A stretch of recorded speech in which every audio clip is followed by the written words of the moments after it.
Clara Bennett's hands didn't shake when her father signed the contract. They didn't shake when Colonel Drummond counted out $800 in gold coins, each clink echoing like a death knell in the Thunder Ridge Bank. They didn't shake when the half-breed rancher with storm-dark eyes took the pen and wrote his name, James MacAllister, in letters that looked like they'd been carved with a knife instead of ink. Her hands only shook when he looked at her and said, "I'm sorry." Before we begin Clara's story, please subscribe to our channel and hit the notification bell so you never miss these powerful tales of courage and unexpected love. And comment below with your city. I want to see how far Clara's journey travels across this country. Now let's step back to where it all began. The morning Clara Bennett turned 21, she woke to the sound of her father loading his revolver. Not cleaning it, not checking it, loading it with the deliberate precision of a man who'd made a decision during the sleepless hours before dawn. She heard each bullet slide into the chamber, 1, 2, 3, and knew exactly what those bullets represented. 3 ways out of shame. 3 ways to stop being Thomas Bennett, the war hero turned drunk, who'd gambled away his daughter's future at a poker table. Clara sat up in the narrow bed of their boarding house room, her breath fogging in the February cold. Boston had been cold, but Wyoming Territory cold was different. Meaner. It didn't just chill your bones, it made you understand that survival here was conditional, negotiable, and often revoked without warning. "Father," her voice cut through the dim room. "Put it down." Thomas Bennett's hand froze. He sat at the table by the window, still wearing yesterday's clothes, his gray hair sticking up in directions that would have horrified her mother. The revolver lay in front of him like an accusation. "You don't understand what I've done," he said. "Then tell me." "I can't." "Tell me or pull that trigger and let me figure it out from whatever note you leave." Clara stood wrapping the thin blanket around her shoulders. Her spectacles sat on the bedside crate. She grabbed them, shoving them on so she could see her father's face clearly. "But don't make me guess. I deserve better than guessing." Thomas looked at her, then really looked, and something crumbled behind his eyes. The war had taken pieces of him at Antietam. The bottle had taken more. But this morning, she watched the last of him collapse inward. "Drummond owns you," he said. "As of 3 nights ago, I signed papers." The words didn't make sense at first. They were English but arranged in an order that her educated brain rejected as impossible. "Explain." "I owed him money. $1,100 from poker debts over 6 months. Thomas's hands shook as he pushed the revolver away. "He said he'd have me arrested. Debtor's prison, or worse, the territorial judge owes him favors. He could have had me hanged for other things." "What other things?" "Doesn't matter now." He wouldn't meet her eyes. Drummond offered a solution, said he knew a rancher looking for a wife. Man didn't care about dowry or breeding, just needed someone who could survive out here. Drummond would pay off my debt, take a finder's fee, and arrange the marriage. Everyone wins. Everyone except me. "Clara, don't." She held up her hand. "What's his name?" "This rancher who doesn't care about breeding. MacAllister. James MacAllister. They call him Flint." "Why?" "Because his heart's supposed to be hard as stone." Thomas finally looked at her. "But he's not cruel, Clara. I asked around. He keeps his word, doesn't drink, works harder than any 3 men combined. He'll provide for you, keep you safe." "Safe." Clara laughed, and it came out jagged. "Safe from what? Poverty, shame? Or safe from having to watch you drink yourself to death?" Her father flinched like she'd struck him. "You had no right." Clara continued, her voice dropping to something cold and surgical. "I could have found work. I could have taught school, taken in sewing, anything. But you sold me like livestock, because it was easier than being a man." "I'm trying to be a man." Thomas stood so fast his chair fell backwards. "You think I want this? You think I want to hand my daughter over to a stranger? I fought for this country, Clara. I killed boys younger than you at Sharpsburg. I watched my best friend's intestines spill onto frozen ground, and I kept fighting, because that's what men do. We survive. We make impossible choices, so the people we love don't have to. You didn't make this choice for me. You made it for yourself." The silence that followed was absolute. Outside Thunder Ridge was waking up. She could hear wagons on the frozen street, someone chopping wood, the distant whistle of the morning train from Cheyenne. Normal sounds. The sounds of a world that kept spinning while hers stopped. "When?" Clara asked. "Today. Noon. Drummond's arranged everything. The marriage license, the ceremony at his house, the transfer. Transfer. Like property. I'm sorry, Clara. I'm so damn sorry." But sorry didn't unsign contracts. Sorry didn't give her back choices. Sorry was just another word for too late. Clara wore the green wool dress she'd brought from Boston. It was 3 years old, mended at the elbows, and completely inadequate for Wyoming winter, but it was the only thing she owned that didn't scream desperate poverty. She'd hemmed it herself after her mother died, sitting in the boarding house with thread she'd pulled from an old tablecloth, because they couldn't afford proper supplies. Her auburn hair was braided and pinned in the style her mother had taught her. Simple. Dignified. The style of Boston ladies who attended symphony concerts and charitable society meetings. Not the style of women being sold to pay gambling debts. "You look beautiful," Thomas said. He was trying. She'd give him that much. "I look like I'm going to my own execution." Clara. "Save it, Father. You've apologized enough for one lifetime." They walked through Thunder Ridge's frozen streets toward Colonel Drummond's house on the hill. The town was small, 200 souls, maybe less, built around the railroad depot and sustained by cattle ranching, mining supply, and the Fort Laramie military trade 50 miles north. It was the kind of place where everyone knew your business before you did, where reputations were currency and scandal was entertainment. People watched them pass. Clara felt their eyes like brands. "There goes Bennett's girl," someone whispered. "Heard Drummond's marrying her off to that half-breed horsebreaker. Poor thing. Pretty girl like that wasted on a man with savage blood. Better than wasted on her drunk father." Clara kept her spine straight and her eyes forward. Let them talk. In 6 hours, she'd be someone else's problem, someone else's shame. Maybe that was freedom of a sort. Drummond's house was the finest in Thunder Ridge, 2 stories painted white with glass windows and a front porch that said money in every board. A black woman answered the door. Older, maybe 50, with intelligent eyes, and a posture that suggested she took orders from no one, whatever her formal employment might be. "Miss Bennett?" The woman's voice was warm but assessing. "I'm Delilah Ironwood. I'll be witnessing today." Witnessing. Clara stepped inside. "Is that what we're calling it?" Delilah's mouth quirked. "I like you already. Come on, Drummond's in the parlor with your groom." The house was overheated, a fire blazed in every room, the kind of excessive warmth only rich people could afford. Clara's spectacles fogged immediately. She pulled them off, wiping them on her sleeve, and when she put them back on, she saw Colonel Silas Drummond for the first time. He was exactly what she'd expected. Mid-50s, silver hair, expensive suit, the kind of face that had probably been handsome before cruelty settled into the lines around his mouth. He stood by the fireplace like he owned it. Which, of course, he did. He owned everything in this room, including the people. "Miss Bennett," Drummond's voice was Virginia honey over Tennessee steel. "Welcome. Your father speaks highly of you. My father sold me to a stranger. His opinion of me is clearly negotiable." Drummond's smile didn't waver. "A woman with spirit. Good. You'll need that out at MacAllister's place. Winter on an exposed ranch isn't for the faint-hearted." "Where is he?" Clara asked. "This MacAllister. Here." The voice came from the corner Clara hadn't noticed, and when she turned, she understood why they called him Flint.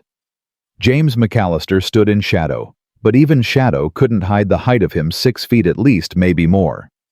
He wore dark trousers, a worn leather vest over a shirt that had been white once, and boots that looked like they'd walked through hell and decided to keep going. His hair was black, longer than fashion allowed, pulled back at his neck. His face was all angles, sharp cheekbones, strong jaw, a mouth set in a line that suggested smiling was something he'd forgotten how to do. But it was his eyes that stopped her. Dark blue like deep water under ice. They looked at her with an intensity that should have been offensive, but somehow wasn't. Like he was trying to memorize her face before it was too late. "Ma'am?" He tipped his head, a gesture that was more Cheyenne than European. Clara's breath caught. "You're half Cheyenne, half Scot," he said, his voice carrying the flat effect of someone who'd explained this too many times. "Parents died when I was young. Tribe raised me. White folks think that makes me savage. Indians think it makes me white. I think it makes me a man with 100 acres and no one to share it with." "Until now," Drummond interjected smoothly. "Shall we begin Reverend Morrison's waiting in my study?" "Wait." Clara held up her hand. "I want to speak with Mr. MacAllister. Alone." Drummond's expression hardened. "That's hardly—" "It's fine." MacAllister stepped forward into the light, and Clara saw details she'd missed. A scar across his left eyebrow. Calluses on his hands thick enough to see from 10 feet away. The kind of controlled stillness that came from living with violence and learning to master it. "Give us 5 minutes," MacAllister said to Drummond. Not asking, stating. Drummond's jaw tightened, but he nodded. 5 minutes. Don't waste them." The Colonel and Delilah left the room. Thomas started to follow, but Clara grabbed his arm. "You stay. You owe me that much." Her father sank into a chair by the door, his hands shaking. MacAllister watched this without expression. Then he looked at Clara and said, "Ask." "Why?" Clara pulled off her spectacles, cleaned them again, though they didn't need it buying time. "Why would you pay $1,100 for a woman you've never met? What's wrong with you that you can't find a wife the normal way?" "Nothing's wrong with me." "Then why?" MacAllister crossed his arms. "You want the pretty answer or the true one?" "Truth. I've had enough pretty lies from my father." "Fair enough." He glanced at Thomas, and something flickered across his face. Not judgment, understanding. "I'm 29 years old. I've got 100 acres in the Shadow Creek Valley, 40 head of cattle, 12 horses, and a cabin that needs work. I can break any horse-alive track game through a blizzard and survive on nothing for weeks if I have to. But I can't build a life alone. Not anymore." "Why not?" "Because alone is killing me." The words came out flat, factual. "I spent 18 years with the Cheyenne, family belonging purpose. Then I left to claim my parents' homestead land. Been 7 years now. 7 years watching white folks cross the street when they see me. 7 years eating supper by myself. 7 years waking up wondering what the point is." Clara felt something twist in her chest. That's not a reason to buy a wife. No, but it's a reason to offer one a choice. What choice? I'm standing in Drummond's parlor about to sign my life away. Where's the choice in that? MacAllister stepped closer. He smelled like leather and wood smoke, and the cold morning air still clinging to his clothes. When he spoke, his voice dropped low enough that Thomas probably couldn't hear. "Here's the choice, Clara Bennett. You marry me, come out to Shadow Creek, and I promise you 3 things. 1, I'll never raise a hand to you in anger. 2, I'll never force you into my bed. What happens between us happens when you want it, or it doesn't happen at all. 3. If after 1 year you want to leave, go back east, start over somewhere else. I'll give you money for passage and enough to live on until you find work. No questions, no obligations." "You'd let me leave?" "After paying all that money? Money's just paper and metal. You're a person. People deserve the right to choose their own lives." Clara stared at him. "Why are you being kind? What do you get out of this?" "A year," MacAllister said simply. "A year of not being alone. A year of trying to build something real. If it doesn't work, at least I tried. If it does—" He trailed off, and for just a second, something vulnerable crossed his face. "If it does, maybe we both get something we didn't expect. And if I refuse, if I walk out of here right now—" MacAllister glanced at Thomas, who was watching them with the desperate hope of a drowning man spotting land. "Then your father goes to debtor's prison. Drummond's contract is legal. That debt exists regardless of whether you marry me. Difference is, if you marry me, at least you get a home and a chance. If you don't, you get nothing, and your father gets worse than nothing." Clara wanted to hate him for the truth of it. But he wasn't gloating, wasn't enjoying her trapped circumstance. He was just stating facts. The way you'd state that winter was cold or hunger hurt. Obvious, undeniable, cruel in its simplicity. "I need a minute," Clara said. "With my father." MacAllister nodded and walked to the far window, turning his back to give them privacy. Clara rounded on Thomas. "Is he telling the truth about the one-year offer?" "I don't know. Drummond mentioned MacAllister had unusual terms."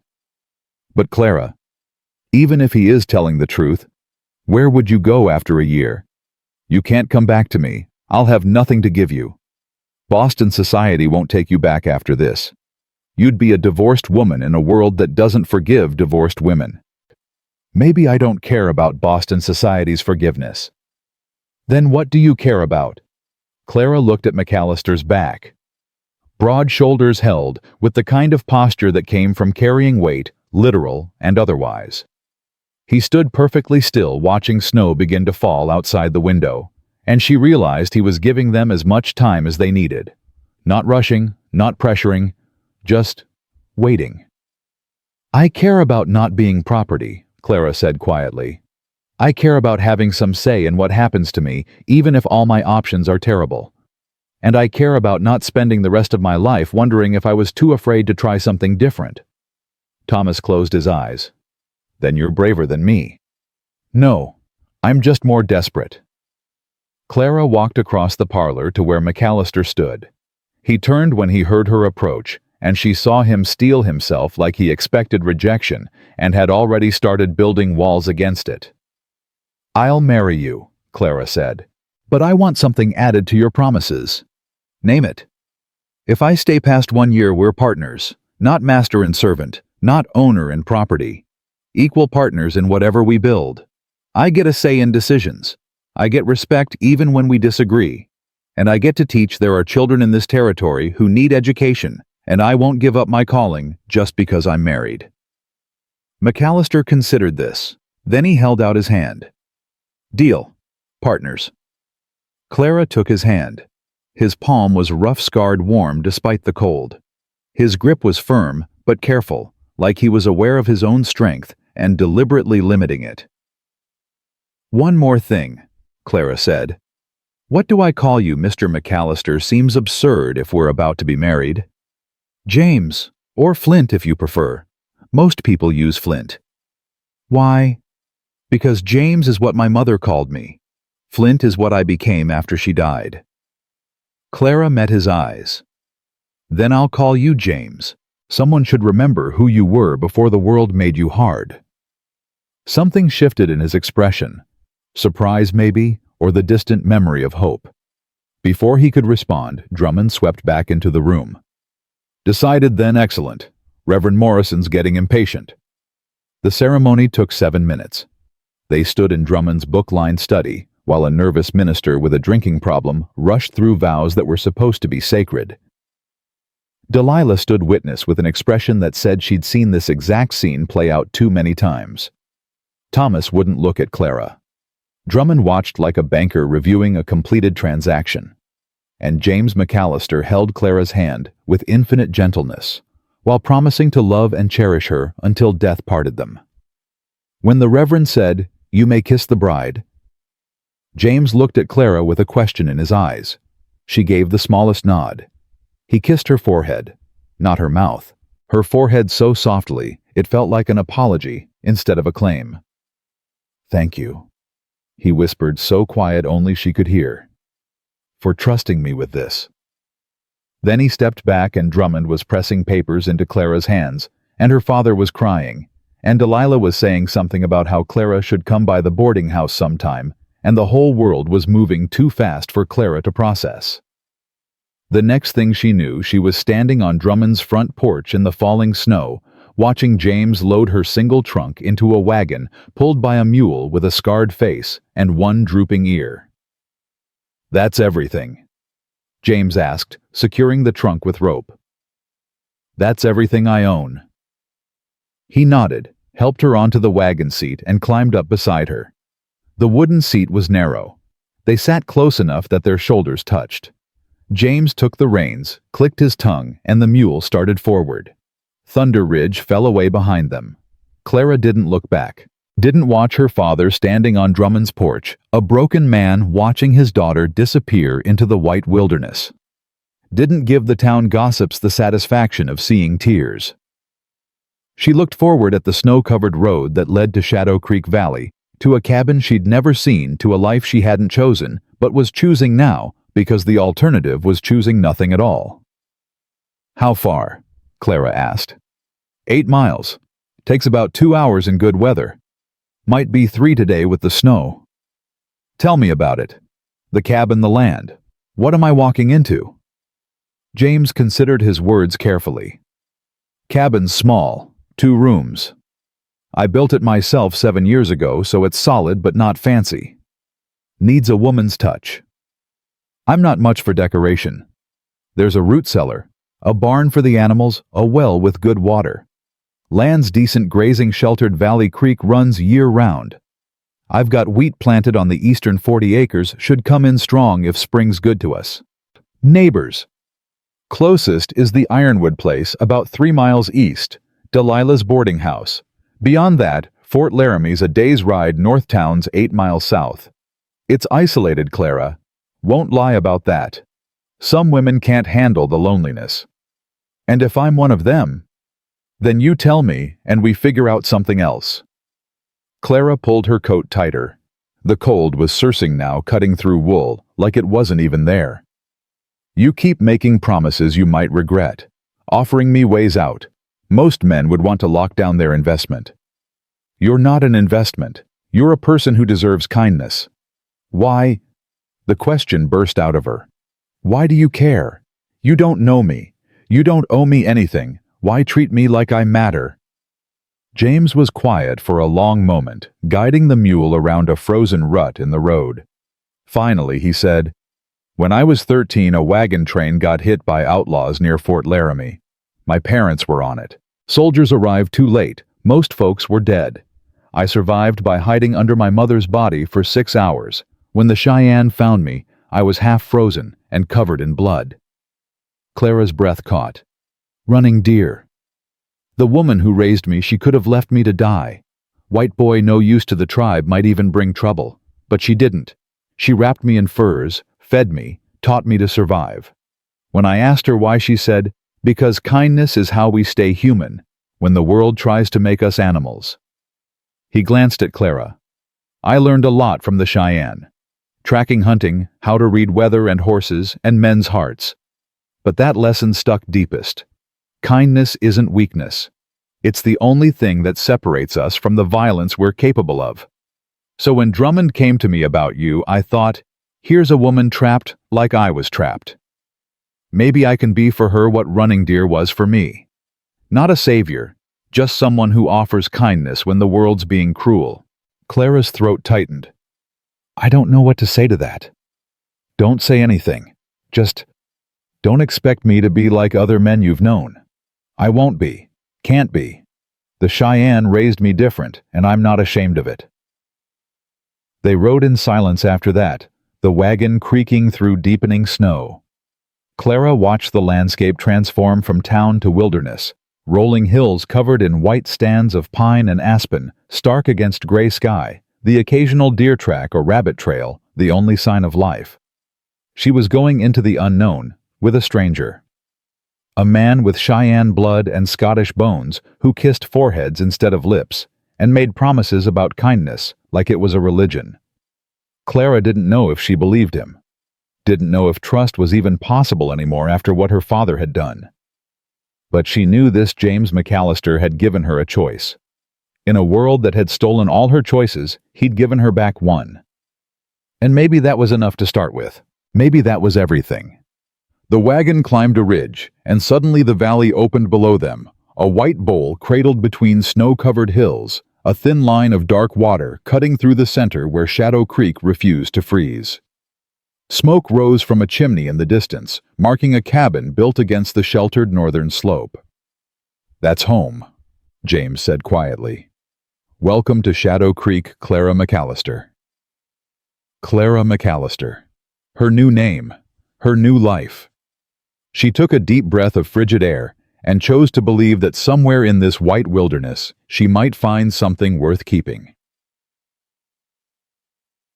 The cabin looked smaller than Clara had imagined, and somehow that made it worse. She'd spent the 2-hour wagon ride building it up in her mind, preparing herself for primitive conditions, for roughness, for all the ways frontier life would be different from Boston. But imagination was one thing. Reality was this: a structure barely larger than Drummond's parlor, sitting alone in an ocean of white silence. James helped her down from the wagon, his hands steady on her waist. The moment her boots touched snow, the cold shot up through her legs with vicious intent. "Get inside," he said. "I'll bring your trunk." Clara didn't argue. She pushed through the front door into darkness that smelled of wood smoke and leather and something else. Loneliness, maybe, though that seemed impossible to smell. She stood in the doorway, letting her eyes adjust, and slowly the interior took shape. One large room served as kitchen, dining area, and living space. A cast-iron stove dominated one wall, its fire burned down to embers. A rough-hewn table with 2 chairs.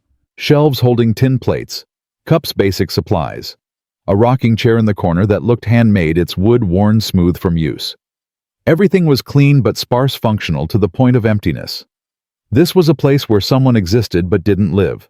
Through an open doorway she glimpsed the second room. A bedroom with a bed frame, a mattress, a trunk at its foot. No curtains, no decorations, no softness anywhere. James came in carrying her trunk like it weighed nothing, snow dusting his hair and shoulders. He set it down carefully by the bedroom door. "I'll build up the fire," he said. "Get you warm." "Where will you sleep?" Clara asked. The words came out sharper than she'd intended, defensive. James paused in the act of opening the stove. "Barn's got a loft. Hay makes decent bedding once you're used to it. You're going to sleep in a barn in February. I've slept in worse." "That's not an answer." He looked at her then, and Clara saw exhaustion in the lines around his eyes.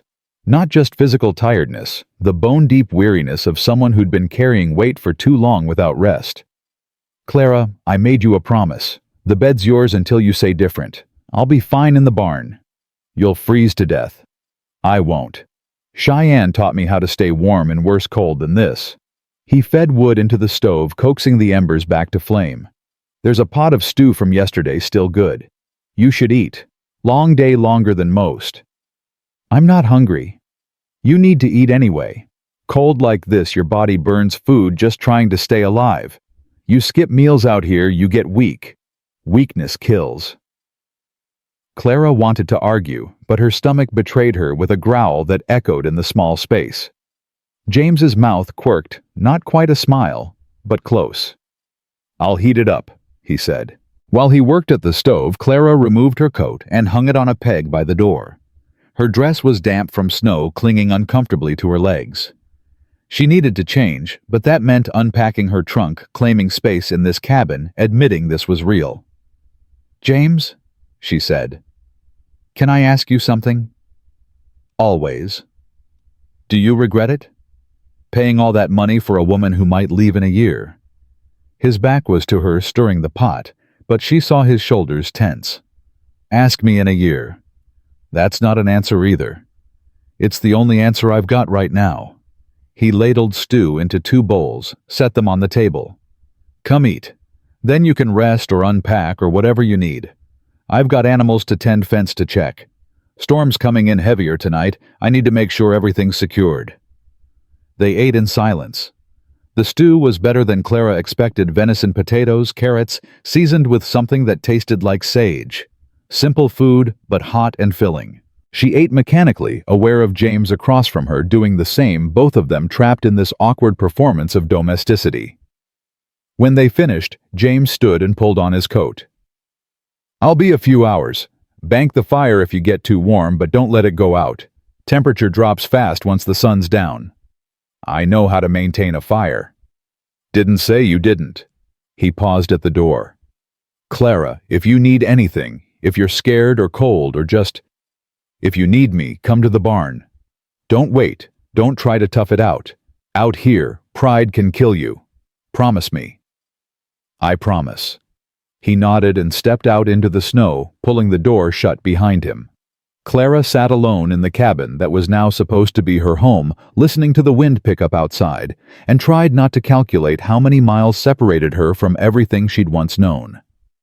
She unpacked her trunk slowly, putting off the inevitable moment when she'd have to stop and think. 3 dresses, one for each season she'd owned in Boston. Undergarments mended so many times the original fabric was barely visible. Her mother's hairbrush, the bristles soft from years of use. A book of poetry she'd saved from the fire sale when they'd lost the house Whitman, her mother's favorite. Her teaching certificate from Miss Porter's seminary, carefully preserved in oiled paper. Clara held the certificate in her hands, reading words that felt like they belonged to someone else. Clara Louise Bennett, having completed studies with distinction, is hereby certified to teach. She'd been 17 when she'd earned this, full of ambition and certainty about the world. Now she was 21, married to a stranger, holding a certificate that meant nothing in a territory where survival mattered more than education. She set it carefully in the bottom of the trunk, underneath everything else, and closed the lid. The bedroom was cold, despite the stove in the next room. Clara changed into her nightgown quickly, her fingers clumsy with chill. The bed's mattress was stuffed with corn husks that rustled when she climbed in. A quilt covered it, beautiful workstar pattern in blues and whites, clearly made by skilled hands. James's mother probably, or someone who'd loved him before he'd become too hard to love. Clara pulled the quilt up to her chin and stared at the rough ceiling beams. Outside wind screamed around the cabin's corners.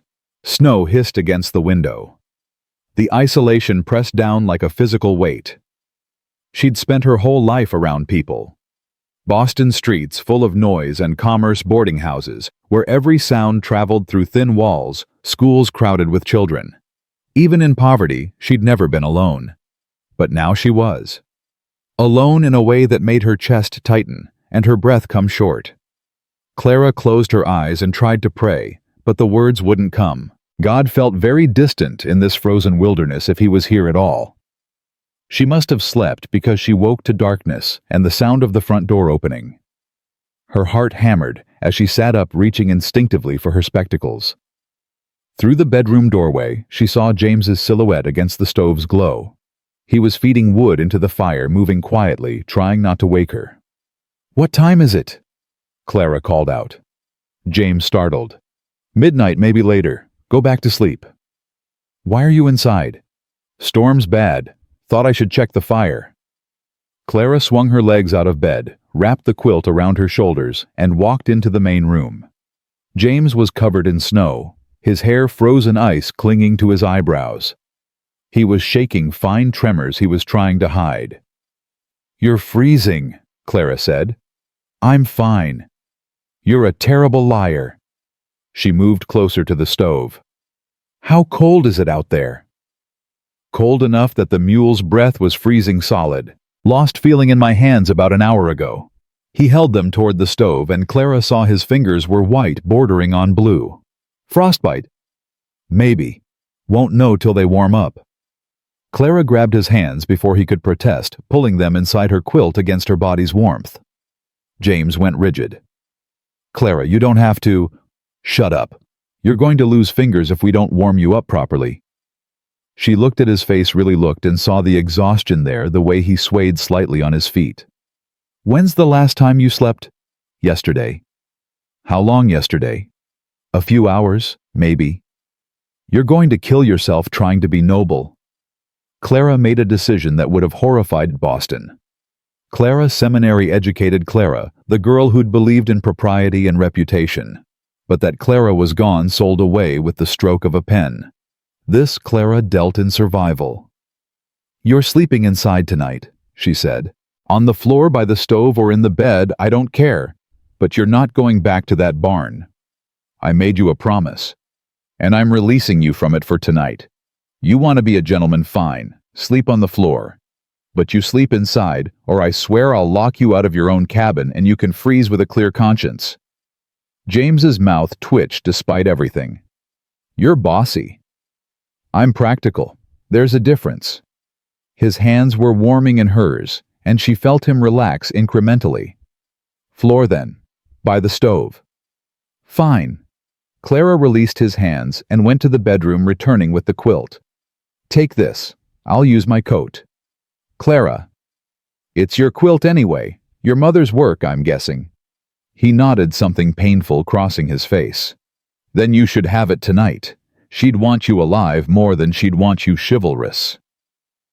James took the quilt, and for a moment their fingers brushed. His were still cold, rougher than anything Clara had ever touched. Thank you, he said quietly. Clara retreated to the bedroom, wrapped herself in her coat, and lay in the corn-husk mattress listening to James settle by the stove.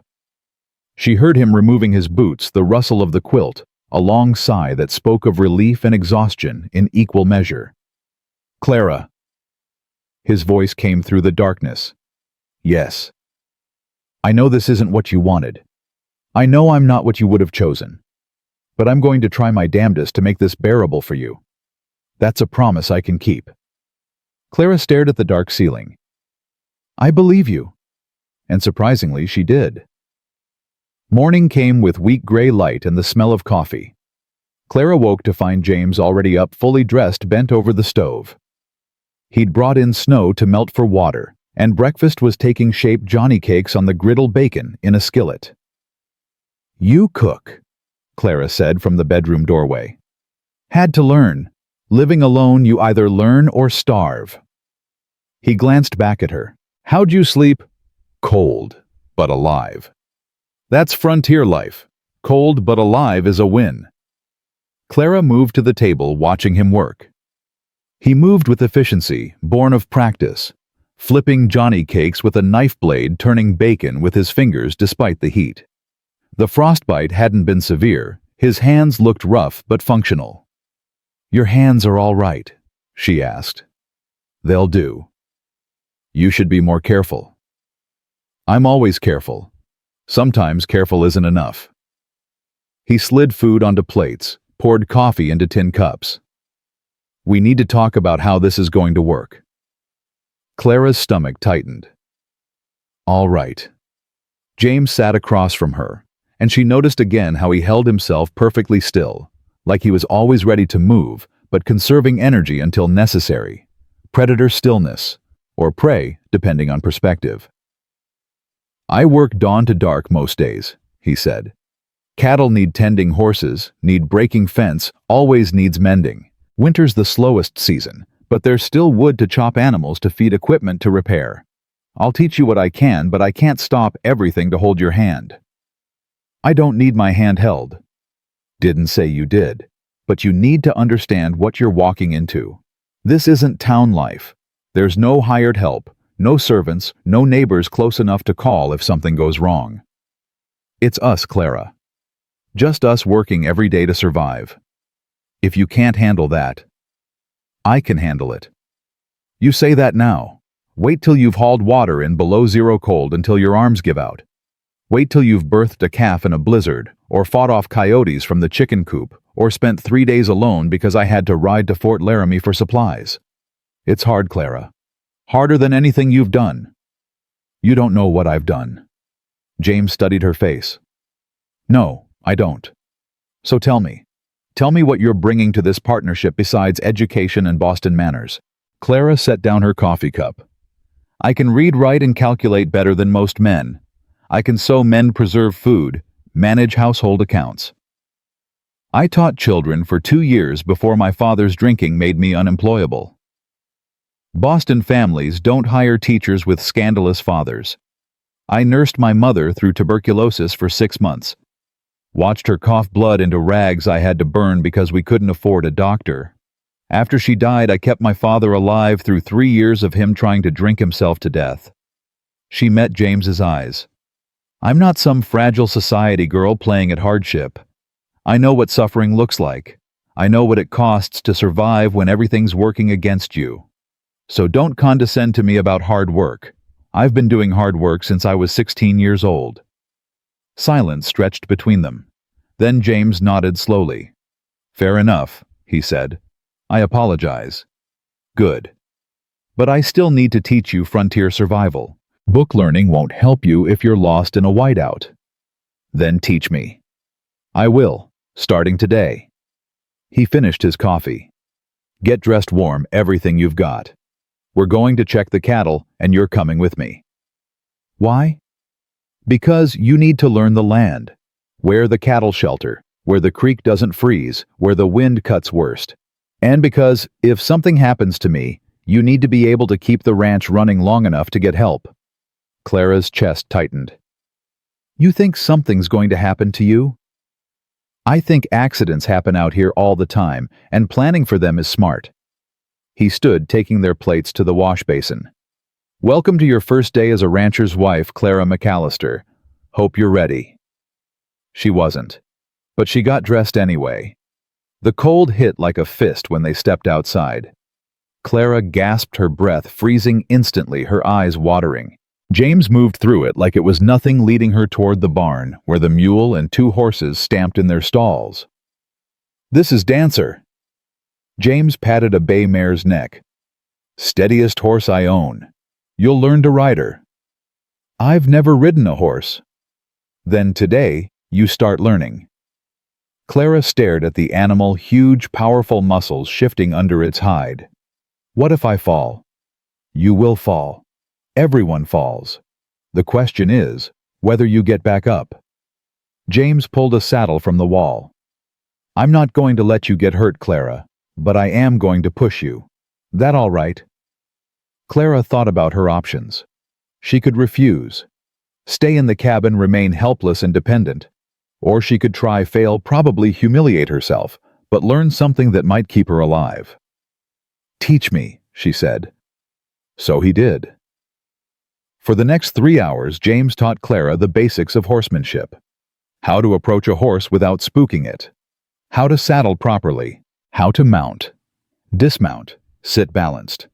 He was patient but exacting, correcting her grip, her posture, her leg position with hands that were surprisingly gentle despite their roughness. Clara fell twice. The first time Dancer spooked at a rabbit, and Clara lost her seat, landing hard in snow that cushioned the impact but soaked through her coat. The second time, she simply lost her balance during a turn and tumbled sideways.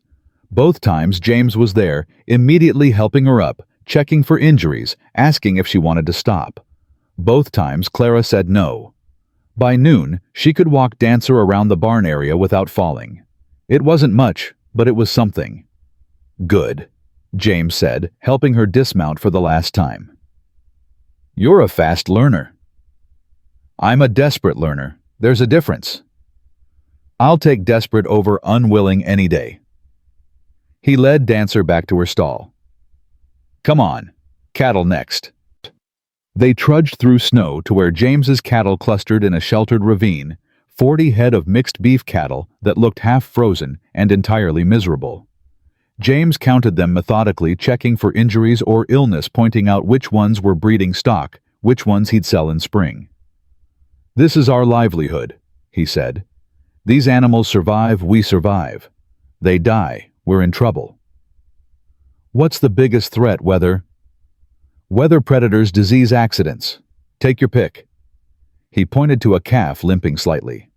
That one there, injured leg, probably caught it in ice. I'll need to check it tonight, maybe splint it if the break's bad. If it can't keep up with the herd, wolves will take it. There are wolves out here. Wolves, coyotes, mountain lions. They smell weakness. They attack. That's nature. James started walking back toward the cabin. Same as people, really. Predators find the vulnerable and take advantage. Clara thought about Drummond, about her father, about every man who'd ever looked at her like she was something to be used. "Is that what you think you did?" she asked. "Took advantage of someone vulnerable." James stopped walking. When he turned to face her, his expression was unreadable. "Every damn day," he said.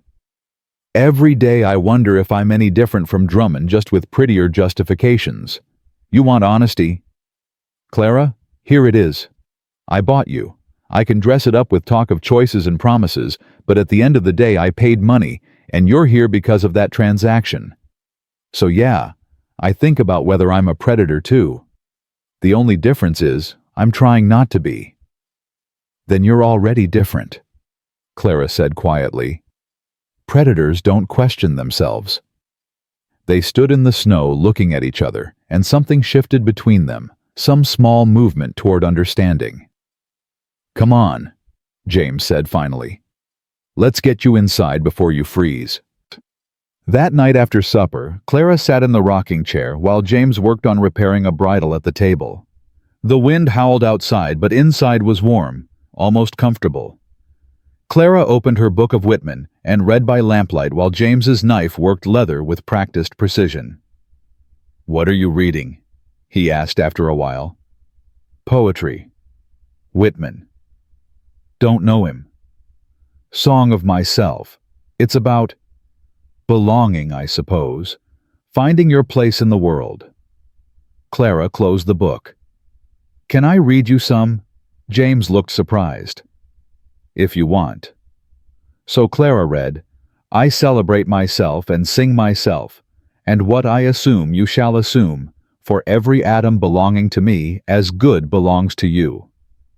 She read for 10 minutes, and James listened without interruption, his hands stilling on his work.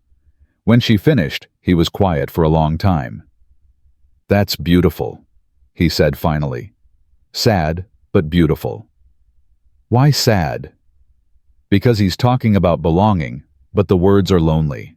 Like he's trying to convince himself he's connected to everything, because he's scared he's connected to nothing." James went back to his work. "I felt like that when I left the Cheyenne, like I was everywhere and nowhere at the same time." "Do you still feel that way?" "Less so now." "Why?" He looked at her then, lamplight catching in his eyes. "Because I'm not the only person in this cabin anymore." Clara's breath caught. She wanted to say something, but words felt inadequate.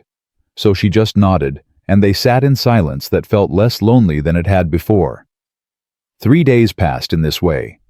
Clara learned to cook on the cast-iron stove, learned which wood burned hottest, learned how to judge weather by the clouds and the animal's behavior. James taught her constantly how to milk a cow without getting kicked, how to collect eggs from hens that pecked, how to split kindling without splitting her hand open. She failed often. Burned food, spilled milk, dropped eggs. James never criticized, just showed her again patiently until she got it right. On the 4th night, Clara woke to strange sounds outside, yipping, howling, something wild and hungry circling the cabin. She sat up, heart pounding, and saw through the window what looked like shadows moving through darkness. James was already awake, pulling on his boots. He grabbed his rifle from above the door. "Stay inside," he said. "What is it?" "Coyotes. After the chickens, probably. Lock the door behind me." Then he was gone into the night, and Clara was alone with her fear and the sound of gunshots echoing across the valley. He returned 20 minutes later, snow-covered and grim. "Lost 2 chickens," he said. "Should have secured the coop better. That's on me." "You killed the coyotes." "Scared them off. They'll be back. They always come back." He set the rifle down. "Welcome to frontier life, Clara. This is the reality. You fight every day to keep what's yours, and some days you lose anyway." Clara looked at him, standing there exhausted and angry at himself for a mistake that probably couldn't have been prevented. And she understood something fundamental about James MacAllister. He carried guilt, like other men carried tools constantly, necessarily the weight of it shaping everything he did. "It wasn't your fault," she said. "Doesn't matter. I'm responsible." That's what being a man means out here. You're responsible for everything that happens on your land, to your animals, to your—" He stopped. "To your wife," Clara finished. "Yeah." "James, look at me." She waited until he met her eyes. "I'm not another burden for you to carry. I'm your partner, remember? We agreed. So if something goes wrong, it's on both of us. Not just you. You don't understand what you're saying. I understand perfectly. You're trying to protect me from reality because you think that's what you're supposed to do. But I don't need protection from reality. I need preparation for it. So teach me to shoot." James stared at her. "What?" "Teach me to shoot that rifle. If coyotes come back and you're not here, I should be able to defend the livestock myself." "Clara." "Don't Clara me. I'm serious. Teach me, or the next time you're gone and something goes wrong, it'll be my fault for being helpless." James ran a hand through his hair. "You're relentless." "I prefer determined." "Fine. Tomorrow. I'll teach you to shoot." He moved toward the door. "I should check the other animals." "No." Clara stood. "You should sleep. You've been up for 18 hours. I can hear it in your voice you're exhausted. There's always more work. And there always will be. But if you collapse from exhaustion, then what? Then I'm alone out here with no idea how to keep this place running." She pointed at the floor by the stove. "Sleep. 2 hours at least. I'll wake you if anything happens." James looked like he wanted to argue. But exhaustion won, and he nodded, sinking down by the stove with a sigh that came from somewhere deep in his bones. He was asleep in minutes. Clara stood watch by the window, watching snow fall through darkness, listening to James's breathing, even out into the rhythm of deep sleep. She thought about Boston, about the girl she'd been, about all the ways that girl would have failed in this place. But she wasn't that girl anymore. She was Clara MacAllister, rancher's wife, learning to survive in a frozen wilderness, with a man who carried guilt and gentleness in equal measure. And somewhere in the past 4 days, she'd stopped counting the hours until she could leave and started counting the things she was learning to do. That shift terrified her more than any coyote ever could. 2 weeks after the coyote attack, Clara could hit a tin can at 30 yards. Not every time, but often enough that James stopped hovering when she practiced.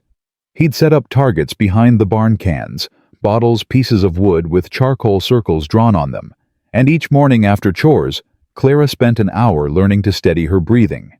Squeeze the trigger, smooth absorb the rifle's kick without flinching. Her shoulder was permanently bruised. Her ears rang. But she could shoot. "You're better than most men I know," James said one morning, watching her hit 4 cans in a row. "Natural steadiness. That comes from your hands being used to precise work. Sewing and shooting aren't that different, I suppose. Both require control. And both can save your life out here." Clara lowered the rifle. "Do you really think I'll need to shoot something besides targets?" "Hope you won't. Plan like you will." James took the rifle, checking it with automatic precision. That's frontier thinking. Hope for the best, prepare for the worst, and never be surprised when worst shows up. March arrived with a false promise of warmth that lasted exactly 3 days before winter returned with vindictive fury. A blizzard hit on the 7th, the kind of storm that turned the world into white chaos where you couldn't see your hand in front of your face. James was checking the cattle when it struck. Clara was inside making bread when she looked out the window and saw the sky turn from gray to white in seconds, like someone had drawn a curtain across the world. Her stomach dropped. She grabbed her coat, wrapped her face with a scarf, and pushed out the door into wind that nearly knocked her flat. The barn was only 50 feet away, but she couldn't see it, couldn't see anything except white. "James!" she screamed, but wind ripped his name from her mouth and scattered it into nothing. Clara made it to the barn by keeping one hand on the guide rope James had strung between the buildings for exactly this situation. Her fingers were numb by the time she reached the door, and panic was starting to claw up her throat. Inside the barn, the animals were agitated, sensing danger. Dancer whinnied, stamping her hooves. The cow lowed anxiously. But no James. "He's still out there," Clara said aloud, needing to hear her own voice to think clearly. "He went to check the cattle. He'd head for the ravine, the sheltered spot. That's a quarter mile. In this storm—" She couldn't finish the thought. Couldn't let herself imagine James lost in the white freezing, dying alone, while she stood in a warm barn. Clara grabbed the thickest rope she could find, tied one end to the barn's main post, and tied the other around her waist. Then she pushed back into the storm. The wind was worse now, screaming like something alive and furious. Snow cut at her face, got in her eyes, despite the scarf blinded her completely. She walked toward where the ravine should be, one hand holding the rope, counting steps, because that was the only way to measure distance when you couldn't see. 50 steps, 70, 100. Her hand hit something solid, a fence post, she thought, though she couldn't be sure. She felt along it, looking for the gate that led to the ravine pasture. "James!" she screamed again. "James, if you can hear me, make noise." Nothing but wind. Clara kept moving, kept following the fence, her hands so cold now she couldn't feel them, but she couldn't stop, because stopping meant James died, and she hadn't spent 2 weeks learning to survive, just to lose the one person who'd treated her like she mattered. Then she heard it. Faint, almost lost in the wind. But there, a whistle. 2 sharp notes, the signal James had taught her meant, "Here." Clara stumbled toward the sound, nearly tripping over something in the snow. Not something. Someone. James was on the ground, one leg bent wrong, his face pale with pain and cold. He had a calf clutched against his chest, protecting it with his body. "Stepped in a goddamn hole," he gasped. "Legs broke. Can't walk. Clara, you need to get back." "Shut up." Clara grabbed his arm, trying to pull him up. He was too heavy, and when he tried to stand, he went white and nearly passed out. "Leave me," James said. "Take the calf, get back to the barn. I'll be fine. You'll be dead in an hour." Clara's mind raced. She couldn't carry him, couldn't drag him that far. But the rope was still tied to her waist, and if she could get it around him, tie it secure, she could follow it back, and then come back with Dancer to pull him. No, that would take too long. He was already shaking, his lips blue. "Can you hold on to me?" Clara asked. "If I support your weight, can you hop on one leg?" "Clara, it's a quarter mile. Can you do it or not?" James looked at her, and something fierce and desperate flashed in his eyes. Yeah, I can do it." It took them 40 minutes to cover 250 yards. James's arm was around Clara's shoulders, his weight crushing both of them, falling twice, the calf bleeding between them, the storm trying to kill them with every step. Clara's legs were shaking, her breath coming in sobs, her muscles screaming, but she kept moving because the alternative was freezing to death with James 50 feet from safety. They made it to the barn just as Clara's legs gave out completely. They collapsed inside the door in a tangle of limbs and rope and one terrified calf. James was barely conscious. Clara locked the barn door, stripped off his wet clothes with shaking hands, wrapped him in every blanket she could find, and pressed against him to share body heat. Because that's what you did when someone was dying of cold. You gave them your warmth, even if it meant you froze instead. "Stupid," James mumbled through chattering teeth. "Stupid to come after me. Could have died. So could you. That's different. I'm not worth—" "Don't." Clara pressed her hand over his mouth. "Don't you dare say you're not worth saving. You're worth everything I've got. You hear me, everything." James stared at her with eyes that were still too pale, too shocked, but something in them shifted, broke open, let her in. "Clara," he whispered. "What?" "Thank you." She didn't answer. Just held him tighter while the storm raged outside, and the calf huddled next to them, and slowly, James stopped shaking, and his color came back, and he didn't die. They spent the night in the barn. Clara wouldn't let James move on the broken leg, and she couldn't get him to the cabin alone. So they stayed sharing blankets and body heat, while wind tried to tear the roof off and snow piled against the walls. "Tell me about Boston," James said around midnight. His voice was stronger now, the hypothermia retreating. "Tell me about the girl you were before." "Why?" "Because I want to know who you gave up to be here." Clara was quiet for a long time. Then she started talking. She told him about her mother, about symphony concerts and charity society meetings where rich ladies pretended to care about the poor while clutching their pearls. She told him about teaching about bright students who couldn't afford to continue their education and dull students whose parents paid for preferential treatment.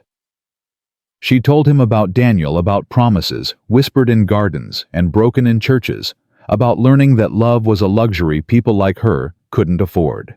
"He married Catherine Morris 3 weeks after he told me I was his future," Clara said. "Her father owned the bank. My father owed the bank money. I was convenient until I became inconvenient, and then I was nothing. He was a fool. He was practical. That's different from being a fool." "No," James said fiercely. "Practical is what I did, finding a partner who could share the work. What he did was cruel. Cruelty and practicality aren't the same thing, Clara. Don't let him make you think they are." Clara turned to look at him. In the dim light from the single lantern, his face was all shadows and angles, but his eyes were clear and honest. "Why do you care?" she asked. "About what some Boston boy did to me 3 years ago." "Because it hurt you. Because you're my wife, and I don't like knowing someone made you feel worthless." "Your wife." Clara tested the words. 2 weeks ago that was just a legal arrangement. What is it now?" James reached up, tucked a strand of hair behind her ear with cold fingers. Now it's starting to feel like something real." The next morning the storm had passed, leaving the world buried in 4 feet of new snow. Clara's first thought was getting James to the cabin so she could splint his leg properly. Her second thought was how the hell she was going to accomplish that. "I can make a travois," James said, reading her expression.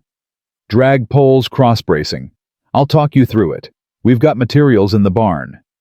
"You can't drag yourself." "No, but Dancer can." It took Clara 3 hours to build something that didn't immediately fall apart. She used fence posts for poles, rope for binding one of the horse blankets stretched between for the bed. It looked like something a child would make, but James said it would hold. Hitching Dancer to the travois was harder. The mare didn't understand what was being asked of her, kept sidling away, nearly kicking Clara twice. But eventually, they got it rigged, got James loaded onto the blanket, and started the slow journey to the cabin. Clara led Dancer, carefully watching the travois bounce over snow, wincing every time James grunted with pain. 50 feet felt like 50 miles. But they made it. Getting James inside onto the bed was another ordeal that left both of them sweating despite the cold. Clara stripped off his snow-crusted clothes again, covered him with dry blankets, and then stood looking at his leg. It was swollen, already turning purple, bent at an angle that made her stomach turn. "I need to set it," she said. "I know. I've never set a broken bone." "Neither have I." James's jaw was tight. "But we don't have choice. Town's 8 miles away and I can't ride. Either you set it now or it heals wrong and I'm crippled." Clara thought about the medical texts she'd read about diagrams of bones and instructions that had seemed academic and distant. Now those diagrams were the only thing between James and permanent injury. "All right," she said. "Tell me what to do." James walked her through it, how to feel for the break, how to pull the leg straight while he braced, how to splint it with boards and wrap it tight enough to immobilize without cutting off blood flow. His instructions were clear, despite the pain that had him gripping the bed frame hard enough to make the wood creak. When Clara pulled to set the bone, James made a sound that would haunt her dreams, something between a scream and a choked gasp. But the bone went back into place with a sickening crunch, and when she wrapped the splint, his leg was straight again. James passed out from the pain. Clara sat beside the bed, her hands shaking, and tried not to vomit. For the next 3 days, Clara ran the ranch alone. She fed the animals, milked the cow, collected eggs, hauled water, chopped wood, cooked meals, cleaned, and took care of James, who developed a fever from the break and spent 48 hours delirious, talking to people who weren't there. He called for his mother. Called for someone named Running Deer, speaking in a language Clara didn't understand. Called for Clara herself, begging her not to leave, promising he'd be better, he'd try harder, just please don't go. "I'm not leaving," Clara told him, pressing a cool cloth to his burning forehead. "I'm right here, James. I'm not going anywhere." On the third night, the fever broke. James woke clear-eyed and weak, looking at Clara with confusion that shifted to understanding. "You stayed," he said. "Of course I stayed. Where would I go? I thought when I was out of my head, I thought I felt you leave. Thought you'd decided this was too much." Clara sat on the edge of the bed. "James, listen to me. I'm not Daniel. I'm not your father who died and left you alone. I'm not the people who cross the street when they see you. I'm your partner. And partners don't abandon each other when things get hard. Even when it means doing everything yourself for 3 days. Especially then. That's what partnership means." James reached for her hand. His grip was weak, but it was there. "I don't deserve you." "Stop saying that. You deserve someone who shows up." "That's what I'm doing, showing up." Something in James's expression cracked open, and tears slid down his face. Not many, just enough to carve clean tracks through days of sweat and fever. "I'm sorry," he said. "I'm sorry you're stuck here, stuck with me, stuck in this hard life." "I'm not stuck." Clara squeezed his hand. "I'm choosing. There's a difference." Over the next 2 weeks, James healed slowly. The swelling went down. The bruising faded from purple to yellow-green, and he graduated from bedridden to hobbling around on crutches Clara made from tree branches. He hated being helpless, hated watching Clara do work that should have been his, but she shut down his complaints with efficiency that bordered on ruthless. "You'll heal faster if you rest," she said, "and you'll be no use to either of us if you re-injure that leg trying to prove something, so sit down, shut up, and let me handle this." "You're bossy when you're in charge." "I prefer efficient." James smiled despite himself. "I'm not complaining, just observing." Observe quietly then. But Clara was exhausted in ways she'd never experienced. Physical labor from dawn to dark, worry about James's recovery, the constant pressure of keeping everything running without help, it was crushing her inch by inch. She fell into bed each night too tired to even remove her boots and woke before dawn to start again. On the 15th day she was hauling water, when the bucket handle broke, spilling 40 pounds of ice water down her front and soaking her to the skin. It was the last straw. Clara sat down in the snow and started crying ugly, gasping sobs that hurt her chest and made her nose run. James found her there 10 minutes later, having hobbled out on his crutches against doctor's orders. "Clara," he said, dropping down next to her despite the pain it caused. "Clara, what happened?" "I broke the bucket," she sobbed. "I broke it, and now we don't have enough water, and I'm so tired, James. I'm so goddamn tired." I know you are." He pulled her against his chest, wrapping his arms around her. "You've been carrying everything, and it's too much. I'm sorry."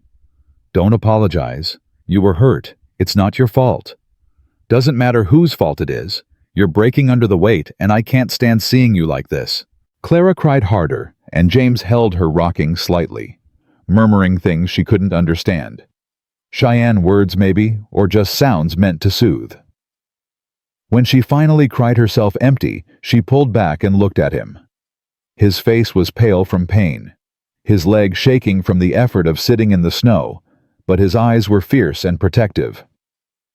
"I'll fix the bucket," he said. "And tomorrow, I'm getting up, leg or no leg. You need help. You're not healed.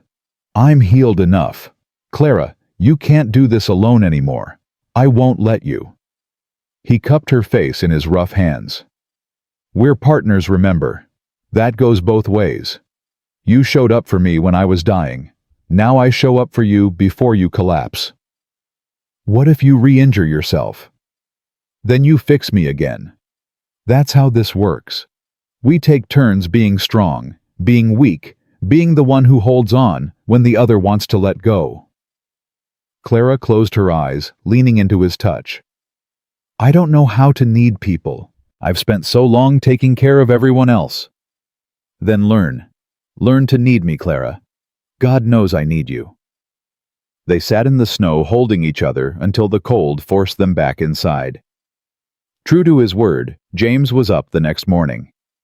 He couldn't do heavy work, but he could cook breakfast while Clara did chores.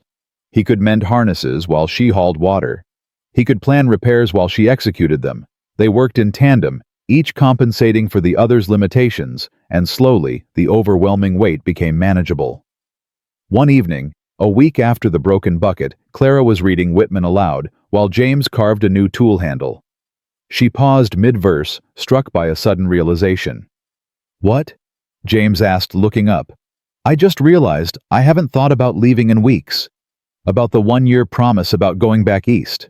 I've been so focused on surviving each day that I forgot I was supposed to be counting down until I could escape. James set down his carving. And now that you've remembered. Clara closed the book slowly. Now I'm wondering what I'd be escaping from. This is hard, James. It's the hardest thing I've ever done. But it's also... She searched for the right word. Real. More real than anything I had in Boston. More honest. Does that mean you're staying? I don't know. Ask me when the year's up. Fair enough. James went back to his carving, but Clara saw the small smile tugging at his mouth. That night, for the first time since the wedding, James slept in the bed instead of on the floor. Not because Clara invited him, but because his leg hurt too much to sleep on hard wood, and she pointed out that the bed was big enough for both of them if they weren't ridiculous about it. They lay on opposite sides, a careful distance between them both, staring at the ceiling. James, Clara said into the darkness. Yeah. Thank you. For what? For being different. For keeping your promises. For making this bearable when it should have been unbearable. He was quiet for a long moment. Then, Clara. Yeah. Thank you for staying. For choosing this even when you didn't have to. I did have to, my father's debt. No, you could have left during that blizzard. Could have taken Dancer-ridden for town, left me to freeze. No one would have blamed you, survival's survival. But you came after me instead. You chose me, Clara. That's worth more than all the gold in Drummond's bank. Clara felt tears burn behind her eyes. You're worth choosing. So are you. They fell asleep like that, words hanging in the darkness between them, a bridge being built one promise at a time. March surrendered to April, and with it came the first hints of thaw. Ice melted, revealing brown grass underneath. The creek ran higher, swollen with snowmelt. Birds returned their songs, alien after months of silence. And one morning, Clara woke to find James's hand resting on her waist, where he'd reached for her in sleep. She didn't move it, didn't wake him. Just lay there feeling the weight of it, the warmth of it, and tried to figure out when exactly she'd stopped seeing him as the man who'd bought her and started seeing him as James, complicated, damaged, trying his best James. When he woke and realized where his hand was, he jerked back. Sorry, I didn't mean... It's fine, Clara said, and meant it. Something shifted in his expression. Hope, tentative and fragile, but there. They were learning each other, Clara realized. Learning the geography of this strange marriage, finding where boundaries could soften and where they needed to stay firm. It was slow, awkward work, but it was work they were both doing. That was enough for now. That was everything. The letter arrived on the first Monday in May, delivered by a writer from Thunder Ridge who looked at Clara with barely concealed pity before handing over the envelope and riding off without waiting for payment. Clara turned it over in her hands. Expensive paper. Drummond's seal pressed into red wax. Her stomach turned to lead. James was in the barn, working on Dancer's shoes, despite his legs still being weak. Clara walked out there slowly, the letter feeling like it weighed 10 pounds. "What's that?" James asked, looking up from his work. I don't know. It's from Drummond. Clara's hands were shaking. James, why would he write to us? Something dark crossed James's face. Let me see it. He broke the seal, unfolded the thick paper, and read silently. Clara watched color drain from his face, watched his jaw clench so hard she could see the muscle jump. James, what does it say? He handed her the letter without speaking. Clara read Mr. MacAllister. This letter serves as formal notice that your debt payment of November last, while received in good faith, has been determined insufficient to cover accumulated interest and administrative fees. The revised amount owed stands at $1,847, due in full by June 30th of this year. Failure to remit payment will result in foreclosure proceedings and immediate seizure of property, including land, livestock, and all improvements thereon. Additionally, be advised that Mrs. MacAllister's father, Thomas Bennett, has incurred further debts totaling $600 for which I hold signed documentation transferring responsibility to your household as guarantor. This brings your total obligation to $2,447. I trust you will find means to satisfy this debt promptly. Respectfully, Colonel Silas Drummond. Clara read it twice, trying to make the words mean something different. They didn't. He's lying, she said. He has to be lying. You paid him everything. I saw the contract. The contract said $1,100. It didn't specify anything about interest or fees because there weren't supposed to be any. Drummond's making this up. Can he do that? James's laugh was bitter. He owns the judge, Clara. He can do whatever he wants and call it legal. Clara felt rage building in her chest, hot and violent. My father, he's still gambling. He's still... She couldn't finish, couldn't breathe around the fury choking her. It's not your fault, James said quietly. Isn't it? I should have known. Should have made him promise. Your father's choices aren't your responsibility. They never were. James took the letter back, read it again like he was hoping the words would change. $2,447. Clara, I don't have that kind of money. Even if I sold everything, the cattle, the horses, the land, I couldn't raise half that amount. Then what do we do? I don't know. He crumpled the letter, then smoothed it out again. Some instinct telling him they'd need it as evidence of something, though evidence to whom Clara couldn't guess. I need to ride to town. Talk to Drummond, see if there's any way to negotiate. He won't negotiate. Men like him don't negotiate, they take. Then I'll find out what he really wants. James grabbed his coat, despite the mild weather. Stay here. Lock the doors. Don't let anyone in while I'm gone. James, your leg. My leg's fine enough to ride, and this can't wait. He paused at the barn door. Clara, if something happens, if I don't come back, or if Drummond sends men, you take Dancer and ride to Delilah's boarding house. She'll help you get somewhere safe. Nothing's going to happen. Promise me anyway. Clara met his eyes and saw fear there, real and raw. I promise. James left within the hour, riding his second-best horse because Dancer was still Clara's to command. She watched him disappear down the snowmelt road toward Thunder Ridge and felt dread settle into her bones like winter cold that wouldn't thaw. She spent the day working, trying to outrun her thoughts. Hauled water-fed animals, started preparing the garden plot for spring planting. But her mind kept circling back to that letter, to the impossible number, to the way Drummond had specifically mentioned her father's new debts, as if he'd known exactly how to twist the knife. James returned after dark, and Clara knew from his face that the news was bad. Tell me, she said. Drummond won't budge. Says the debt is legal, and binding, says he's got documentation for every penny, including your father's new gambling losses. James slumped into a chair. I asked to see the paperwork. He refused, said I could see it in court if I wanted to dispute it. And the judge is his friend. Exactly. James rubbed his face with both hands. Clara, he's not really after the money. He wants the land. This valley, Shadow Creek, there's talk the railroad might come through here. If it does, this property becomes worth 10 times what it is now. Drummond knows that. He's been buying up land along the proposed route, forcing people out so he can sell to the railroad for massive profit. Clara felt something cold and clear settle over her. He planned this from the beginning. The marriage, the debt, all of it. He knew you couldn't pay that much. He's been waiting for the excuse to take everything. Probably. James looked at her. I'm sorry. I brought you into this mess, and now... Stop apologizing and start fighting. Clara sat across from him. There has to be a way. Some legal recourse, some... There isn't. Not against Drummond. He owns this territory, Clara.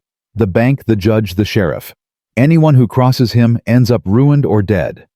Then we leave. Pack what we can carry and ride out tonight. Start over somewhere he can't reach us. And go where I've got $40 to my name. That won't get us far, and without land, without livestock, we'd be destitute inside a month. Besides, running means he wins, means he gets to steal this land and profit from it while we starve somewhere else. Clara stood pacing the small cabin. There has to be something, some way to fight this. If there is, I can't see it. They sat in silence, the weight of impossible choices crushing down on them. Finally, Clara spoke. I'll go to Boston. Write to my mother's sister she married well, has money. If I explain the situation, maybe she'd loan us enough to satisfy Drummond. Clara, no. I won't let you beg from family who clearly didn't care enough to help when your father was destroying your life. It's not begging, it's survival. It's humiliation. And even if she agreed, there's no guarantee the money would arrive in time. We've got 8 weeks. James stood wincing as his leg took weight. I'll figure something out. I'll ride to Fort Laramie, see if the army needs horses. I can break and train, deliver them by June if I work fast enough. That's too dangerous. Your leg isn't healed. It'll have to be healed enough. They argued for another hour, each trying to shoulder the burden alone, neither willing to let the other sacrifice. Finally, exhaustion won, and they went to bed in tense silence, lying side by side in the darkness without touching. Clara woke before dawn to find James already gone. A note on the table said he'd ridden to Fort Laramie and would be back in 3 days. The note was signed J and nothing else. Clara crumpled it in her fist and made a decision. She rode Dancer to Thunder Ridge that morning dressed in her best dress, her hair pinned in the Boston style she'd abandoned months ago.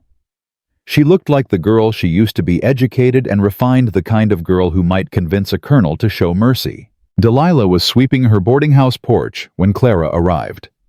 The older woman took one look at Clara's face and set down her broom. You're going to see Drummond, Delilah said. Not a question. I have to try. That man doesn't have mercy in him, child. Whatever you're planning, it won't work. I have to try anyway. Delilah studied her for a long moment. Then I'm coming with you. You're not facing that snake alone. Drummond's house looked exactly as Clara remembered, white and pristine and wrong, like a painted stage set dropped into rough frontier reality. The same woman answered the door, expression unreadable. Miss Clara, she said. Didn't expect to see you back here. Mrs. MacAllister, Clara corrected. I'm here to speak with Colonel Drummond. He ain't receiving visitors. Tell him Mrs. MacAllister is here regarding his letter. He'll see me. The woman disappeared inside.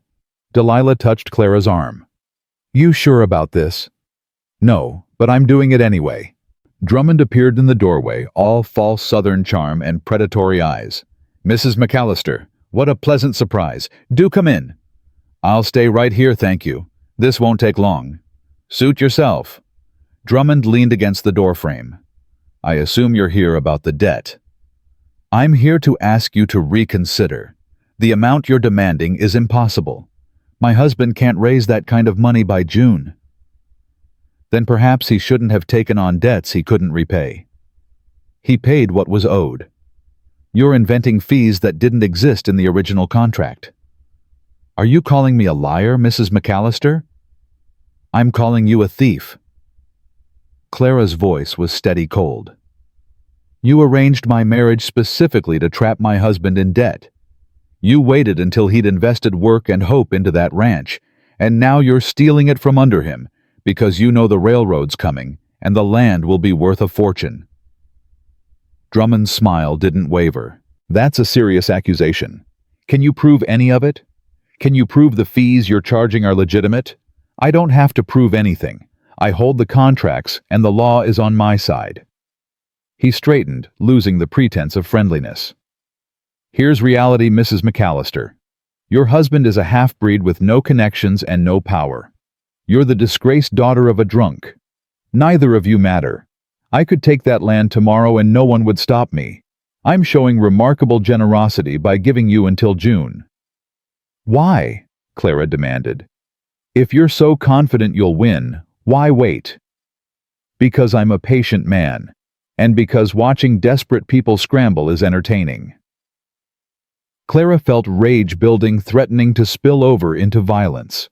Beside her, Delilah's hand closed around her wrist in warning. "There's no mercy in you," Clara said quietly. "No decency at all. Mercy is for the weak. Decency is for fools. I'm neither." Drummond's eyes glittered. "Though I might be persuaded to reduce the debt if you were willing to negotiate personally." The implication was clear and disgusting. Clara took a step forward before Delilah yanked her back. "Come on," Delilah said. "This was a waste of time." They left Drummond laughing on his porch. Clara made it to the boarding house before she started shaking. Delilah guided her inside, sat her down at a kitchen table, and poured whiskey into a cup without asking. "Drink," Delilah ordered. Clara drank. It burned going down, but it cleared her head. "He's not going to stop," Clara said. "No matter what we do, he's going to take everything." "Maybe. Maybe not." Delilah sat across from her. "I've been in this territory 15 years, Clara. I've seen men like Drummond before. They're powerful until someone finds their weakness and exploits it." "What weakness? He owns everything." "Nobody owns everything. Everyone's got secrets, debts of their own, something they don't want exposed." Delilah leaned forward. "Drummond's been buying up land aggressively, which means he's overextended. He's gambling on the railroad coming through, but what if it doesn't? What if the route changes? He'd be stuck with land he can't sell and debts he can't pay." "How does that help us?" "It helps if we can make the railroad change their route." Clara stared at her. "How would we possibly do that?" "I don't know yet, but I know people, Clara. I know soldiers at Fort Laramie, know railroad surveyors, know politicians who owe me favors. Give me time and I'll figure out if there's leverage to be had." "We only have 8 weeks. "Then I better work fast." Delilah stood. "Meanwhile, you go home and tell that husband of yours that he's not fighting this alone. Tell him there's more than one way to win a war, and sometimes the best weapon is information." Clara rode back to Shadow Creek with something she hadn't felt in weeks: hope. Fragile, desperate hope, but hope nonetheless. James returned 2 days later with news that crushed it. "Fort Laramie doesn't need horses," he said, dismounting carefully. "Budget cuts. They're not buying anything this year." He looked defeated in a way Clara had never seen, shoulders bowed like something inside him had broken. "I failed, Clara. I rode all that way for nothing." "You didn't fail. You tried." Clara took his horse's reins. "And we're not done yet. Delilah's working on something." "Delilah can't fix this. Nobody can." James limped toward the cabin. "I think we need to accept that we're losing the ranch. Start planning for what comes after." "After James, there is no after. If we lose this land, we'll have nothing. We'll have each other. That's something." "Is it?" The words came out sharper than Clara intended. "Is it really enough? You brought me here promising a home, a partnership, a chance to build something. Now you're ready to give up and pretend that's acceptable." James turned to face her, and his expression was devastated. "What do you want me to do? Clara, tell me. Tell me how to fight a man who owns everything, who's got the law on his side, who can destroy us with a signature. Tell me how to win this and I'll do it. But I don't know how. I don't have answers anymore." Clara felt her own anger collapse into something more painful recognition that they were both drowning and neither knew how to swim. "I don't know either," she admitted. "But giving up can't be the answer. It can't be." They stood in the muddy yard looking at each other across distance that felt wider than the few feet of physical space between them. "I'm sorry," James said finally. "I'm sorry I brought you into this. Sorry I couldn't protect you from it. Sorry I'm not strong enough to fix it." "Stop apologizing." Clara's voice broke. "Just stop. I don't need apologies, James. I need you to fight. I need you to believe we can win even when it looks impossible, because if you give up, then I have to give up too, and I'm not ready to do that. I'm not ready to lose you or this place or the life we've been building." Something shifted in James's face, surprise maybe, or the slow dawn of understanding. "You want to stay," he said. "You actually want to stay here, with me." "Of course I want to stay. Why do you think I've been fighting so hard? Why do you think I came after you in that blizzard, or held this place together while you healed, or rode into town to beg Drummond for mercy? I knew he wouldn't give. I'm staying, James. I chose that weeks ago. I just didn't realize you'd given up on us." "I haven't given up on us. I've given up on miracles." "Then find your faith again, because I can't do this alone." They stared at each other, and Clara saw the exact moment James decided to believe. Saw it in the way his shoulders straightened, the way something fierce and determined replaced the defeat in his eyes. "All right," he said. "All right, Clara, we fight. I don't know how, but we fight until there's nothing left to fight with." "Together," Clara said. "Together." That night they sat at the table with paper and pencil listing everything they owned, everything they could sell, every possible source of money or leverage. The list was depressingly short. "We could sell the cattle early," James said. "Won't get full price this time of year, but it's something." "How much?" "Maybe 800 if we're lucky." "That still leaves 1,600 short." "I know." James stared at the numbers. "What about your teaching certificate? Could you find work in town save money?" "Not in 8 weeks. And Drummond would block it any way he'd tell people I'm unsuitable." They went through possibility after possibility, each one hitting a wall. By midnight, they were no closer to a solution than when they'd started. Clara pushed back from the table in frustration. "There has to be something we're missing, some resource we haven't considered." "If there is, I can't see it." "Then we're not looking hard enough." Clara stood pacing. "Drummond wants this land because of the railroad. What if we could prove the railroad's not coming, or delay it somehow?" "How would we do that?" "I don't know. But Delilah said she knows people, surveyors, soldiers, politicians. What if we could get information, find out exactly where the railroad's planning to go, and use that somehow?" James considered this. "Even if we knew the route, what good would it do? We can't stop a railroad." "No, but maybe we could make Drummond think it's stopping, make him panic, overextend himself further." Clara was thinking out loud now, ideas forming faster than she could articulate them. If he believes the railroad's changing routes, he might have to liquidate assets to cover his own debts. He might be vulnerable, then might have to renegotiate our debt just to keep his own head above water. "That's a big maybe, Clara." "It's better than nothing." James looked at her with something like admiration. "You're smarter than me." "No, I'm just more desperate." Clara sat back down. "Tomorrow I ride to Delilah's. I tell her what we're thinking, see if she can get information. Meanwhile, you work on breaking those horses.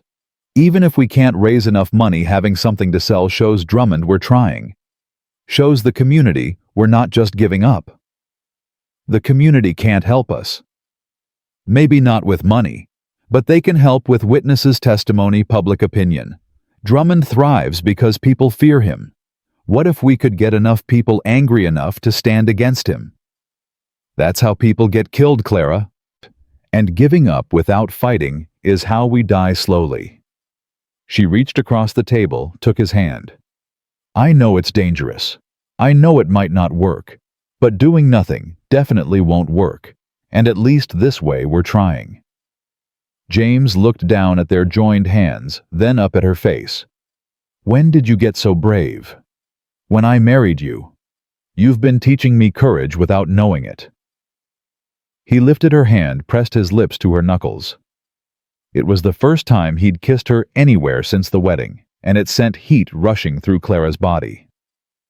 "Whatever happens," James said quietly, "I want you to know these months with you have been the best of my life.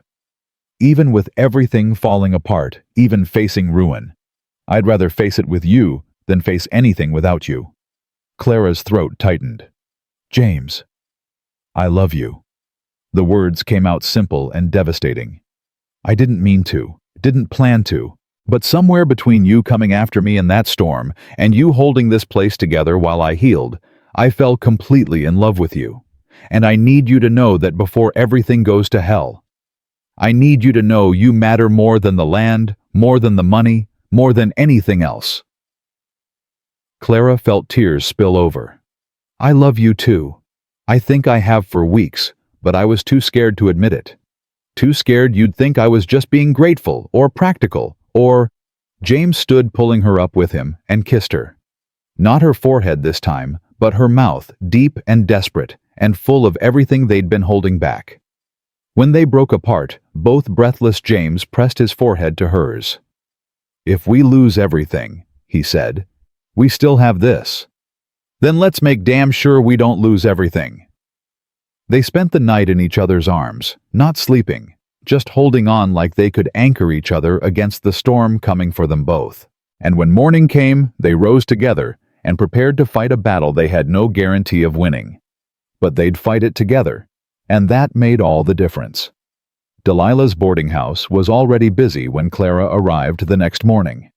3 men sat on the porch smoking, and inside, Clara could hear women's voices, children laughing. Normal sounds. The sounds of people whose lives weren't balanced on a knife's edge. Delilah took one look at Clara's face and ushered her into a back room, closing the door firmly. "Tell me," she said. Clara told her everything. The plan, the desperate hope, the confession of love that had changed everything and nothing.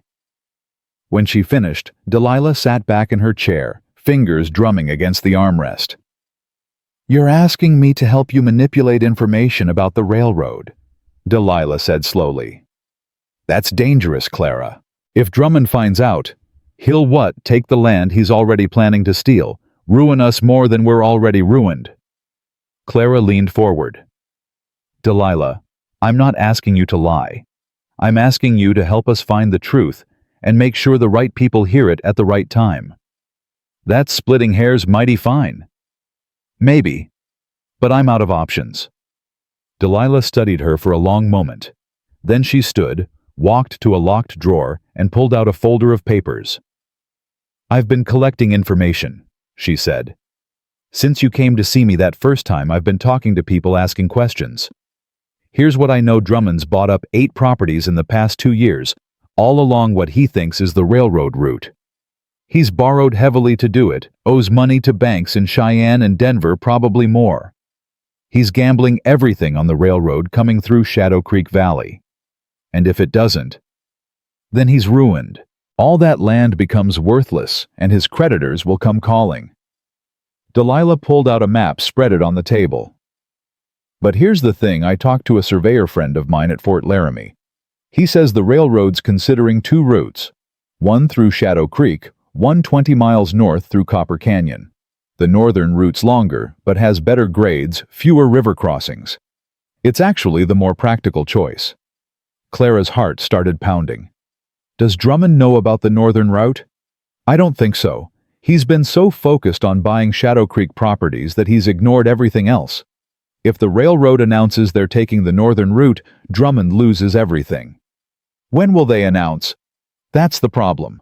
Could be next week, could be 6 months. Railroad companies move slow." Delilah folded the map. "But there might be a way to speed things up.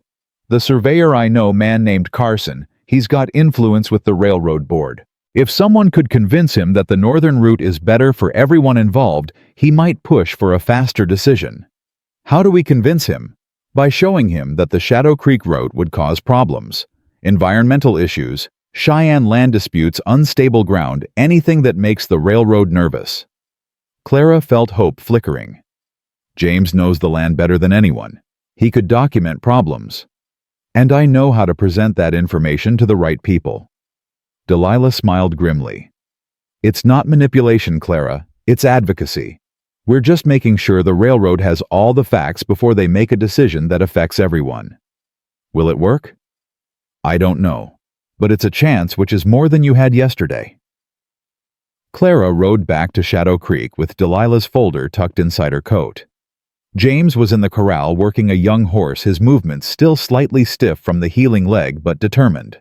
He looked up when Clara approached, and she saw the question in his eyes. "We have a plan," she said. They spent the next 3 weeks executing it with desperate precision. James documented every unstable slope, every area prone to flooding, every piece of land in Shadow Creek Valley that would cause the railroad engineering problems. Clara compiled his findings into a professional report using her Boston education to make it sound official and concerning. Delilah took the report to her surveyor friend, along with carefully worded suggestions that perhaps the northern route deserved more consideration. Meanwhile, James worked himself nearly to death breaking horses. He had 10 ready to sell by the 3rd week, beautiful animals that moved like poetry under saddle. He rode to Fort Laramie and came back with $800 and orders for 6 more horses if he could deliver them by July. "That's not enough," Clara said when he counted out the money. "No, but it's something. Shows we're trying." James sat heavily at the table, exhaustion written into every line of his face. "How's your end going?" "Delilah says Carson's presenting our report to the railroad board next week. He's optimistic they'll take it seriously. And if they don't, then we've wasted 3 weeks." Clara couldn't keep the fear out of her voice. "James, we're running out of time. It's already the 1st of June. "I know." He reached for her hand. "Whatever happens, Clara, don't say goodbye yet. We're not done fighting." The answer came on June 10th, delivered by the same rider who'd brought Drummond's letter. But this time the envelope was from the Wyoming Territorial Railroad Company. Clara's hands shook so badly she couldn't open it. James took it from her, broke the seal, read silently. His face gave nothing away. "James, please." They chose the northern route. His voice was flat with shock.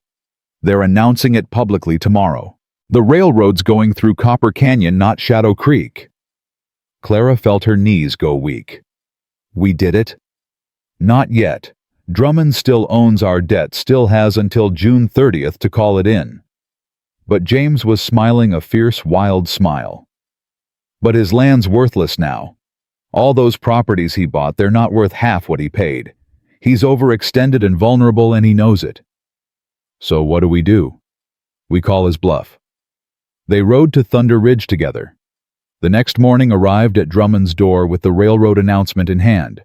The colonel answered, looking haggard, his usual polish cracked around the edges. "Mr. and Mrs. MacAllister." His voice was tight. "I assume you've heard the news?" "We have," James said, "which is why we're here to discuss terms." "There are no terms. The debt stands." "The debt stands on fraudulent charges," Clara interrupted. "Interest and fees that didn't exist in the original contract.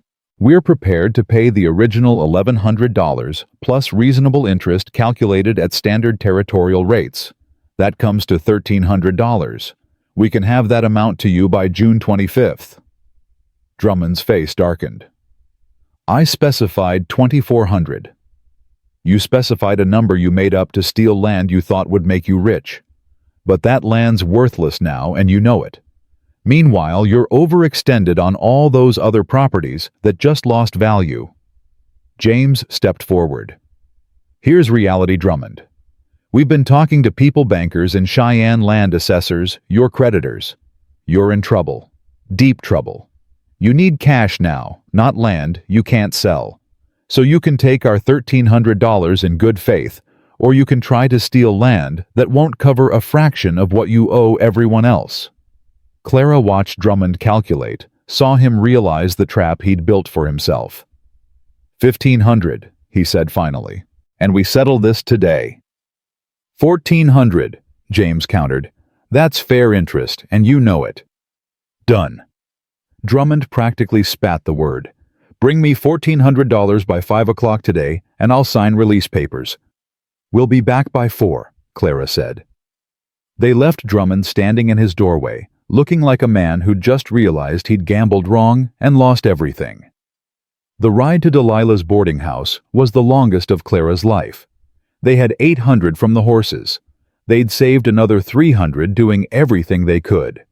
They needed 200 more and had no idea where it would come from. Delilah was waiting on her porch with 5 other women ranch wives Clara had met briefly over the winter. They stood when Clara and James arrived. "We heard you're fighting Drummond," one woman said. "Heard you're trying to pay off debt he's holding over you." "We are," James said carefully. "Well, we're tired of watching him destroy people." The woman held out an envelope. "There's $250 here. Contributions from women whose husbands Drummond's threatened, whose families he's hurt.